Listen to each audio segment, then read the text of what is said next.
moi, ce que je comprends un peu du discours, c'est que un peu le point d'achoppement pour que ça réussisse, c'est au final qu'il y ait aussi une incitation, que les gens comprennent que c'est vraiment important. Comment on agit sur ça en fait? Est-ce qu'il faut forcément agir sur le prix en fait? Est-ce qu'il y a forcément un effet sur le prix ou est-ce qu'il y a d'autres moyens de prendre conscience que c'est vraiment important? Bah, aller annoncer que pour que les gens comprennent, il faut artificiellement monter le prix, c'est pas la mesure la plus simple à annoncer, à moins que quelqu'un ait trouvé une méthode très astucieuse pour le faire. Mais dire qu'on augmente artificiellement ou volontairement les prix uniquement pour déclencher un acte d'achat beaucoup plus intelligent, je ne pense pas que par les temps qui courent, vous ayez un grand succès populaire. Donc concrètement, il faut évidemment que les prix de l'énergie soient des prix qui soient fidèlement reflétés et que le marché les reflète bien.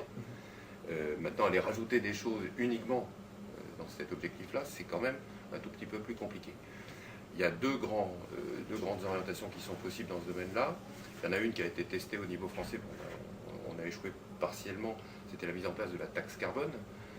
C'est pas uniquement une augmentation du prix, c'était aussi la taxe carbone, avec l'argent dégagé par cette taxe, c'était aussi de la redistribuer à l'ensemble de la population, y compris sous diverses formes, et y compris pour aider la croissance verte. Donc c'était pas un système uniquement de je crée un signal prix artificiel, artificiel sauf pour les caisses de l'État, uniquement pour que les gens comprennent. L'autre moyen d'action, c'est l'incitation. C'est l'incitation, c'est-à-dire de prendre sur les caisses de l'État, mais là encore, il faut trouver de toute manière des ressources pour créer des mécanismes incitatifs, des crédits d'impôt.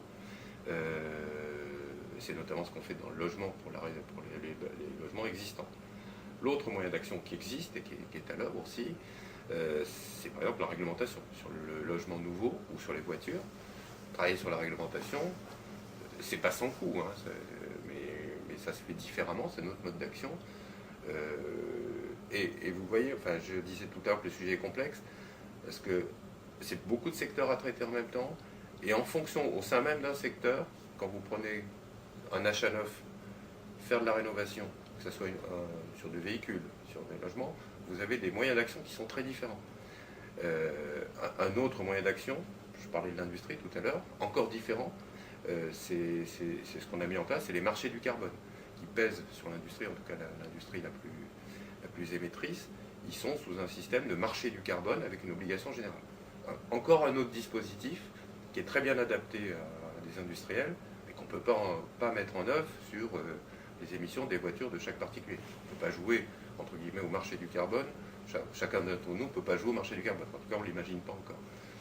Donc c'est encore un autre outil, et encore une fois, ces outils doivent être calés en fonction du sous-secteur ou de la sous-catégorie que l'on considère.